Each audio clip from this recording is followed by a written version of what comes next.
दोस्तों, कर्म क्या है? क्या आप इसके बारे में जानते हो? आपने ये तो सुना ही होगा कि अच्छे कर्मों का फल अच्छा ही मिलता है।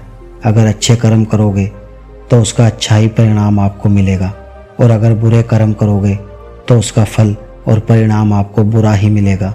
अच्छे कर्म आपको खुशियाँ देंगे, वही आपके बुरे कर्म आपको दुखी देंगे और आपकी ज़िंदगी को नर्क बना देंगे। यहाँ तक तो सब सही है, लेकिन मैंने कर्मों के बारे में ये भी सुना है कि अच्छा इंसान हमेशा दुखी रहता है और वहीं दूसरी ओर बुरा इंसान हमेशा सुखी रहता है। अगर ऐसा है तो अच्छे कर्मों का अच्छा फल कैसे हुआ, बल्कि बुरे कर्मों का अच्छा फल हुआ? आखिर ये कर्मों का सारा खेल क्या है? ये कैसे हमारी ज़िंदगी को प्रभावित करते हैं? अगर हम ये समझ जाएं कि कर्मों का चक्कर आखिर चलता कैसे है, तो हमें ज़िंदगी में सुख मिल सकता है, क्योंकि हम फिर वही काम करेंगे जिससे हमें अच्छा फल प्राप्त हो। तो आइए जानते हैं इस कहानी से कि आखिर कर्मों का खेल क्या है, कर्मों का फल हमें कैसे मिलता है। एक नगर में एक व्यापारी रहता था। वह व्यापारी बहुत धनवान था। अपने नगर के बड़े बड़े व्यापारियों में उसका नाम लिया जाता था। अपने खुद के नगर में भी उसका बहुत बड़ा नाम था। फिर एक दिन उसे पुत्र हुआ। उस पुत्र के जन्म पर व्यापारी बहुत खुश हुआ। उसने अपने पुत्र का नाम नितिन रख दिया। व्यापारी ने सोचा कि अब उसका पुत्र बड़ा होकर उसके कारोबार को संभाल लेगा और वो अपने नगर का सबसे बड़ा व्यापारी बन जाएगा। उस व्यापारी ने अपने पुत्र का अच्छे से लालन पालन किया, उसे अच्छे से पढ़ाया लिखाया। उसका पुत्र नितिन भी बड़ा होकर अपने पिता के काम धंधे में हाथ बटाने लगा। पिता अपने पुत्र को ऐसे काम करते देख, हाथ बटाते देख बहुत प्रसन्न हुआ था। फिर व्यापारी ने अपने पुत्र का विवाह एक सुंदर युवती के साथ करवा दिया। नितिन शादी के बाद तो अपने पिता के साथ व्यवसाय में हाथ बटाता रहा, लेकिन फिर अचानक ही नितिन में कुछ परिवर्तन आने लगे। वो दिन भर अपने दोस्तों के साथ घूमने लगा। धीरे धीरे नितिन को एक बहुत बुरी आदत ने जकड़ लिया। वो अपने दोस्तों के साथ जुआ खेलने लगा। नितिन ना तो अपने घर रहता और ना ही अपने पिता के व्यवसाय में हाथ बटाता। धीरे धीरे समय निकल रहा था। समय के साथ नितिन के पिता वृद्ध हो गए। वृद्ध होने के कारण उसके पिता व्यापार की देखभाल नहीं कर पा रहे थे, और नितिन तब व्यापार की देखभाल करना तो दूर की बात, वो तो उनको उड़ा रहा था जो व्यापार से प्राप्त हो रहा था। व्यापार की देखभाल ना होने के कारण धीरे धीरे उस व्यापार में बहुत नुकसान होने लगा। नितिन के पिता ने नितिन को बहुत समझाया कि मैंने इतनी मेहनत करके इतना बड़ा व्यापार खड़ा किया है, अगर तुम इसे नहीं संभालोगे तो एक दिन ये पूरी तरह से नष्ट हो जाएगा। उस बूढ़े पिता ने अपने बेटे को खूब समझाया, देखो मेरी बात मान लो, तुम इस जुए के खेलने की आदत को छोड़ दो, नहीं तो एक दिन ऐसा आएगा जब तुम्हारे पास कुछ भी नहीं बचेगा, कोई तुम्हारा साथ नहीं देगा, फिर तुम बहुत पछताओगे, इसलिए तुम समय रहते संभल जाओ। लेकिन नितिन ने तो अपने पिता की एक भी बात नहीं सुनी। वो तो उनकी बातों को सुनकर अनसुना कर देता था। ऐसे ही समय धीरे धीरे गुजरता जा रहा था और समय के साथ उसके पिता और भी वृद्ध हो गए और उनको बीमारियों ने जकड़ लिया। कुछ समय के बाद ही उस व्यापारी की मृत्यु हो गई। अपने पिता की मृत्यु पर भी नितिन को बिल्कुल अफसोस नहीं हुआ। उसको जरा सा भी दुख नहीं था। ऐसा लग रहा था कि मानो उसके पिता की मृत्यु के बाद तो उसे आज़ादी मिल गई हो।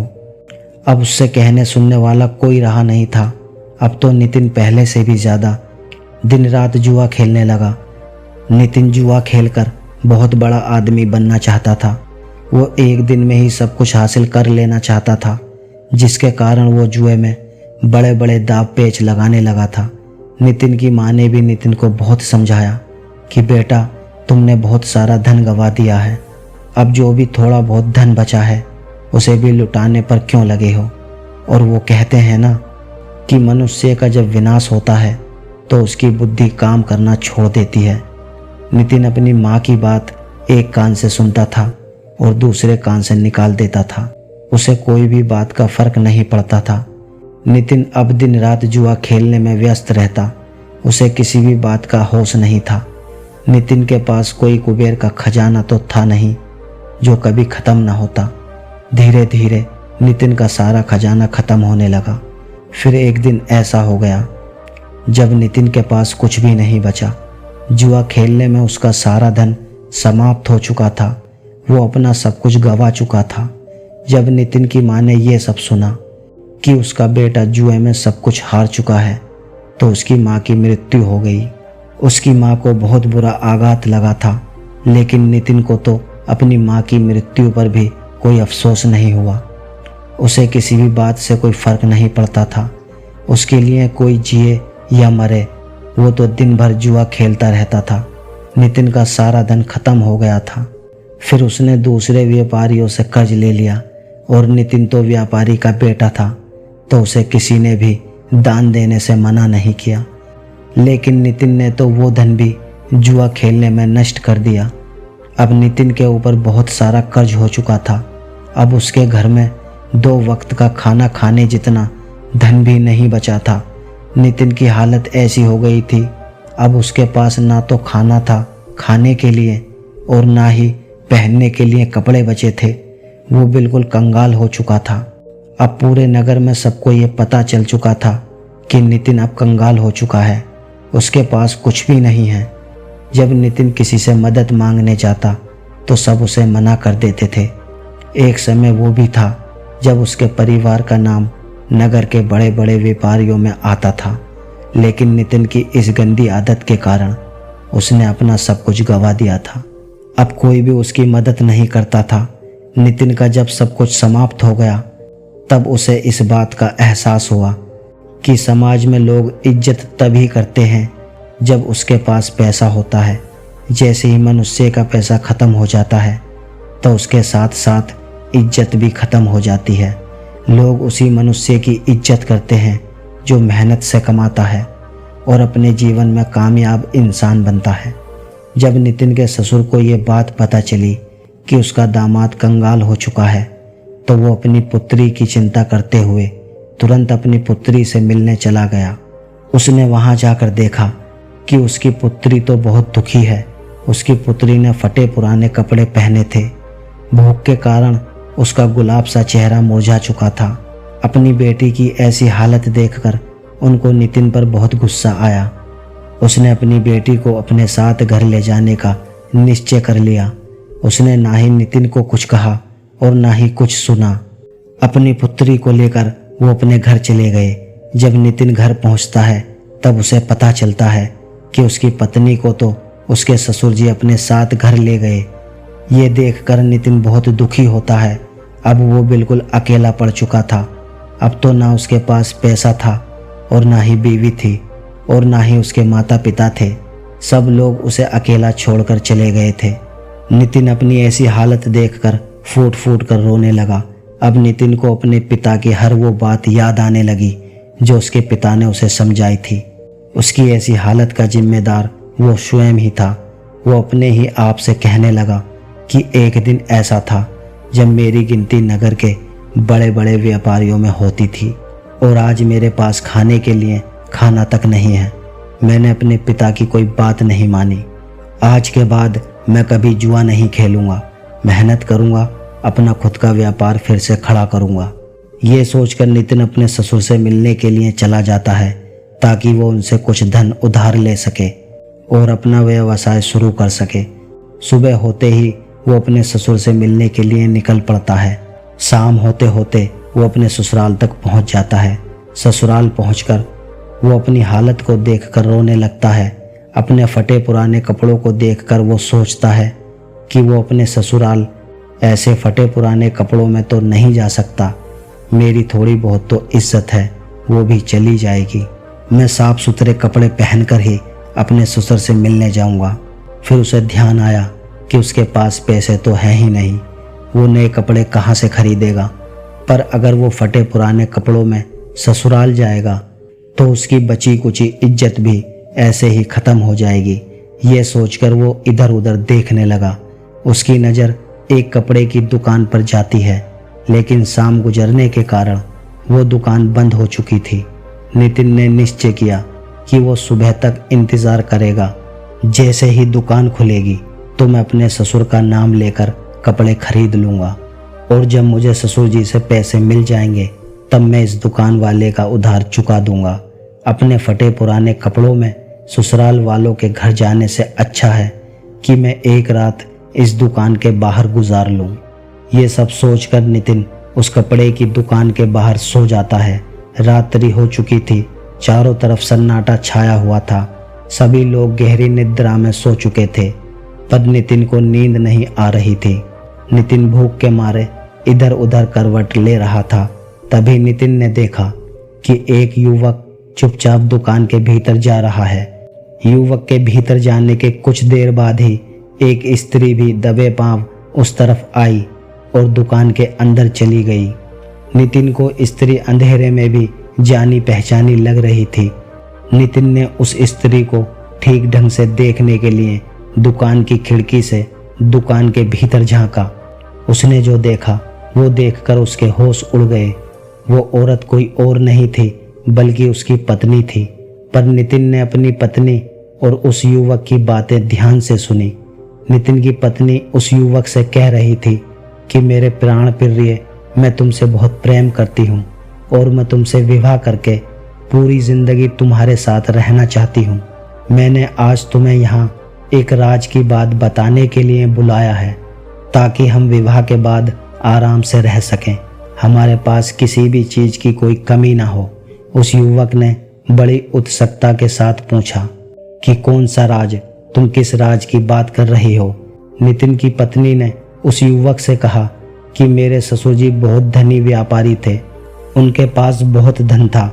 उन्होंने अपने जीवन में बहुत कठिन परिश्रम किया था और खूब सारा धन कमाया था। उन्होंने अपने जीवन में 4 घड़े सोने के सिक्कों से भरकर मकान के चारों कोनों में गड़वा दिए थे। ये काम उन्होंने इसलिए किया था ताकि बुरे समय में उस धन का इस्तेमाल किया जा सके। उन्होंने अपने जुआरी बेटे को तो उस धन के बारे में कभी नहीं बताया, क्योंकि उनको डर था कि कहीं वो उनका जुआरी बेटा उस धन को भी जुए में ना गवा दे। घर में ससुर की वृद्धि होने के बाद मेरी सास ने मुझे सब बताया था। ये सारी बातें सुनकर वो युवक बोला कि अब मुझे करना क्या चाहिए, तुम जैसा कहोगी मैं वैसा करूँगा। पर नितिन की पत्नी ने उस युवक से कहा कि तुम जल्दी से मेरे ससुराल जाओ और मेरे मूर्ख पति से वो मकान खरीद लो। वो मकान तुम्हें आसानी से दे देगा, क्योंकि उसने अपनी सारी जमा पूंजी तो जुए में हरा दी है। अब उसके पास कुछ भी नहीं है और उसे पैसों की बहुत ज़रूरत है। फिर तुम उस मकान के चारों कोनों की खुदाई करना और उन चारों घड़ों को अपने कब्जे में कर लेना, जिसके बाद हमें कभी भी धन कमाने की आवश्यकता नहीं पड़ेगी और फिर हम पूरा जीवन खुश रहेंगे। अपनी पत्नी की ये सारी बातें सुनकर नितिन को गहरा आघात लगा। वो सोचने लगा कि आज मेरी बुरी आदतों के कारण मेरी पत्नी मेरी नहीं है बल्कि पराये पुरुष के साथ है, उसका साथ दे रही है और उससे विवाह करने की योजना बना रही है। लेकिन मैं ऐसा कभी नहीं होने दूंगा। मैं अपनी कमाई हुई दौलत को इस आदमी के हाथों कभी नहीं जाने दूंगा। माना कि मैं बुरी संगत में पड़ गया था, मुझे जुआ खेलने की गंदी लत लग गई थी, लेकिन अब मुझे सब कुछ समझ आ गया है। अब मैं अपने पिता की दौलत को इस तरह लुटने नहीं दूंगा। मुझे पता है कि मेरे पिता ने ये दौलत कितनी मेहनत से कमाई थी। ये सब सोचकर नितिन तुरंत अपने नगर के लिए निकल जाता है। सुबह होते होते वो अपने घर पहुंच जाता है। घर पहुंचकर बिना कोई समय गवाए अपने घर के चारों कोनों की खुदाई करना शुरू कर देता है। खुदाई करने के थोड़ी देर बाद उसे चारों घड़े मिल जाते हैं। फिर वो उन चारों घड़ों से सोने के सिक्कों को निकाल लेता है। उन घड़ों में कोयला भरकर वापस उसी जगह पर रख देता है।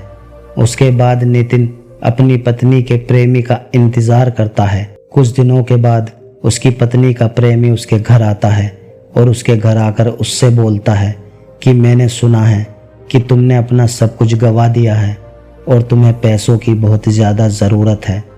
तुम मुझे अपना घर बेच दो, क्योंकि मुझे इस नगर में अपना व्यवसाय शुरू करना है। मुझे घर की ज़रूरत है और तुम्हें पैसों की। तुम्हें पैसे मिल जाएंगे और मुझे घर। इससे हम दोनों की ज़रूरतें पूरी हो जाएंगी। नितिन तो इसी मौके के इंतज़ार में था।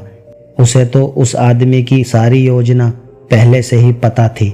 उसने तुरंत अपना मकान उसे बेच दिया और फिर नितिन मकान बेचने से मिली रकम और सोने के सिक्कों को लेकर दूसरे नगर को चला गया ताकि वो वहाँ जाकर अपना व्यवसाय शुरू कर सके। वहाँ पहुँचकर नितिन ने व्यापार शुरू कर दिया। शुरू में उसे बहुत कठिनाई आई। उसने खूब मेहनत की और अपने आप को बुरी आदतों से दूर रखा। व्यापार में कभी कभी थोड़ी ऊंच नीच हो जाती थी, लेकिन उसने सब कुछ संभाल लिया। आखिर में वो भी व्यापारी का बेटा ही था। उसे व्यापार के बारे में सारी जानकारी थी। धीरे धीरे नितिन का व्यापार चल पड़ा। थोड़े से दिनों में ही उसने बहुत सारा धन कमा लिया। फिर उस नगर में रहने वाले एक सेठ की नज़र नितिन पर पड़ती है। सेठ ने नितिन को देखकर ये सोचा कि ये युवक बहुत बड़ा मेहनती है। इसने इतने कम दिनों में अपने व्यापार को बुलंदियों पर पहुंचा दिया है। मैं अपनी बेटी की शादी इस युवक से कर देता हूँ। मुझे अपनी बेटी की शादी के लिए इससे अच्छा लड़का तो मिल ही नहीं सकता। फिर वो सेठ उस युवक के पास आया और नितिन के सामने शादी का प्रस्ताव रख दिया। नितिन ने भी सेठ का प्रस्ताव स्वीकार कर लिया। सेठ ने अपनी बेटी की शादी नितिन के साथ करवा दी। अब नितिन के पास वापस पहले जैसा सब कुछ हो गया था। उसने धन कमा लिया था, इज्जत भी कमा ली थी और शादी भी हो गई थी। अब उसके पास सब कुछ था। नितिन अपना जीवन हंसी खुशी व्यतीत कर रहा था। उसके पास किसी भी चीज़ की कोई कमी नहीं थी। उधर नितिन की पुरानी पत्नी का प्रेमी वो घर आकर बहुत खुश हो रहा था, लेकिन जब उसने मकान के चारों कोनों की खुदाई की तो उसे सोने के सिक्कों के बदले कोयले के भरे 4 घड़े मिले और कोयले से भरे घड़ों को देखकर वो छाती पीट पीट कर रोने लगा। उस युवक को नितिन की पत्नी पर बहुत क्रोध आ रहा था। वो सोच रहा था कि काश उसने उसकी बात नहीं मानी होती। उसने मुझे ठगा है। अगर मैंने उसकी बात नहीं मानी होती तो मुझे आज अपना धन नहीं गंवाना पड़ता। मुझे ना तो सोने के सिक्के प्राप्त हुए, बल्कि मेरे जीवन भर की पूंजी मेरे से और छिन गई और इस घर को खरीदने में मैंने अपना सारा धन गंवा दिया है। अब मेरे पास कुछ भी नहीं बचा है। मैं तो बिल्कुल कंगाल हो चुका हूँ। उस युवक ने निश्चय किया कि अब वो अपनी प्रेमिका यानी नितिन की पत्नी को सबक सिखाएगा। वो वापस अपने गांव लौटा और अपनी प्रेमिका को बुलाया और कहा कि चंडाल, तूने मुझे ठगने की कोशिश की है। मेरी सारी जमा पूंजी तूने बर्बाद कर दी। अब मेरे पास कुछ भी नहीं बचा है। तूने क्या कहा था, घड़ों में सोने के सिक्के मिलेंगे, पर उन घड़ों में तो कोयले निकले हैं, कोयले। तुमने मुझे बर्बाद कर दिया, मुझे कहीं का नहीं छोड़ा। मैंने तुम्हारे ऊपर विश्वास कैसे कर लिया था। तूने मेरी जिंदगी बर्बाद कर दी है। अब तू देख मैं तेरा क्या हाल करता हूँ। अब तू किसी को मुंह दिखाने लायक नहीं रहेगी। ये कहकर उस प्रेमी ने अपनी प्रेमिका के नाक और कान को छुरी से काट डाला और वहां से चला गया। नितिन की पत्नी अपनी ऐसी हालत पर फूट फूट कर रोने लगी। वो इतनी बदसूरत हो गई थी कि अब अगर वो अपने आप को शीशे में देख ले तो खुद से खुद ही डर जाए। अपनी ऐसी हालत की जिम्मेदार वो खुद थी। अब वो जीवन भर इसके लिए पछताव करती रहेगी कि काश उसने ऐसा नहीं किया होता। लेकिन अब जो हो गया सो हो गया। बीते हुए कल को हम वापस नहीं ला सकते हैं, बस बीता हुआ कल हमें कुछ सिखा जाता है। उधर नितिन ने अपनी गलती से पहले ही सीख लिया था कि बुरे कर्म करोगे तो उसका परिणाम तो बुरा ही प्राप्त होगा, और अगर अच्छे कर्म करोगे, परिणाम और निष्ठा पूर्व जीवन निर्वाह करोगे, तभी हमें अच्छा परिणाम प्राप्त होगा। हमारा जीवन खुशियों से भरेगा। किसी ने सत्य ही कहा है, परिश्रम और लगन से कार्य करने पर हम जीवन में सफलता प्राप्त कर सकते हैं। बुरे कार्य करके हमें असफलता ही प्राप्त होगी। तो देखा दोस्तों, जब तक नितिन बुरे काम कर रहा था, जुए में अपना सब कुछ गंवा रहा था, उसको उसके कर्मों के हिसाब से बुरा फल मिल रहा था। लेकिन फिर बाद में जैसे ही उसे एहसास हुआ कि बुरे कर्म उसे बर्बाद कर रहे हैं, तो उसने बुरे कर्मों को छोड़कर अच्छे कर्म अपनाए। इसलिए दोस्तों, चाहे देर से ही सही, लेकिन बुरे कर्मों का फल परिणाम हमेशा बुरा ही होता है। वहीं दूसरी ओर अच्छे कर्मों का परिणाम सदैव जीवन हितकारी होता है। तो दोस्तों, कैसी लगी आपको ये कहानी? कमेंट करके ज़रूर बताएं। तो मिलते हैं हमारी अगली कहानी में। तब तक के लिए अपना ख्याल रखिए। धन्यवाद।